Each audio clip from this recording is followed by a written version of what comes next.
Hey guys, what's going on? This is Josh here with Northwestern Marketing. Today we're doing a little bit of work on a QFX10000 card. One of our customers had kind of an ongoing issue that tends to happen is when cards come in, these backplane pieces are getting knocked off.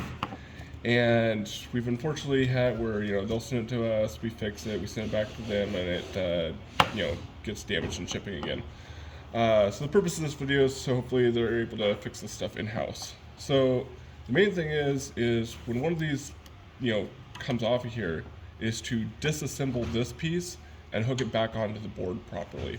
So all we're going to be doing in this video is showing you guys how to disassemble this block without damaging anything.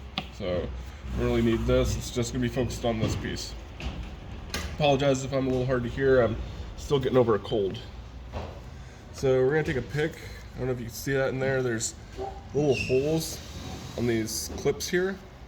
There's two clips that hold this whole thing together, and then the front cover kind of locks it all together. So what we're going to do is stick something down in there and just kind of give it a little push up. Then we're going to go to the other side. We're just going to kind of work back and forth. And it's not going to really move much to start with, but it'll start coming up a little bit.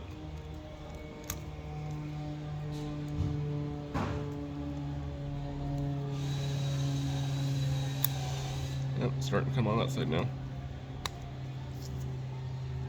That's one of the clips. Now when you're doing this, however you're holding it, you don't want to be crushing any of your pins here. Typically when they get knocked off the main board, most of the pins will be okay. And the reason you can't just, set this back down on the board is because if there is pins that are bent over a little bit, you're not really going to know. They're so fine you're not going to feel it when you go to hook it back on. You're just going to bend one of the pins over. So that's why we're disassembling the whole thing, so we can make sure piece by piece that it goes on the board properly. Doing the same thing on this, starting from one side to the other.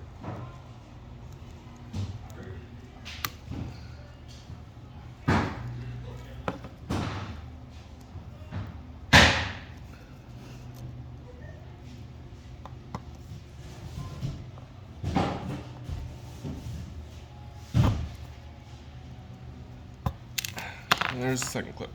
Okay, from this point, kind of moves around a little bit. It's all hooked onto the front part here.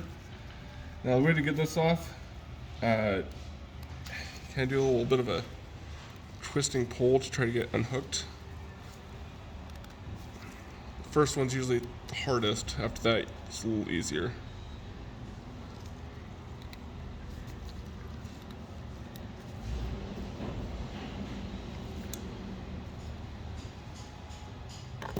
Alright, that's the first one out. Now these are different. Each one, there's two different types in here. And after I get the second one out, I'll kind of show you the difference.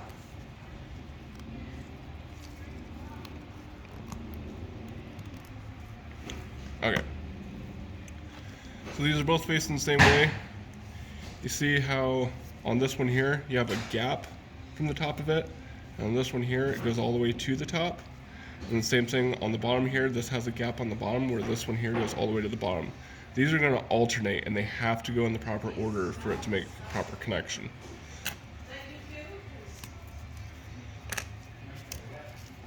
After a while these just kind of slip out.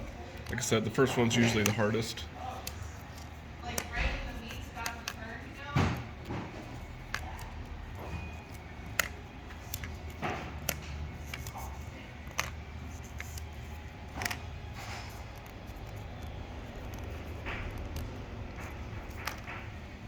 This last one can kind of be a little tricky. This one you want to be careful because you can actually snap off the corner. But there you go. Cover is fully intact. This one here already had a little bit of damage initially. This is, just for the purpose of the video. But I didn't add any damage by taking it out. And then from this point, you can follow one of my other videos, and it's the assembly of placing all of this back in the board. Hope that helps.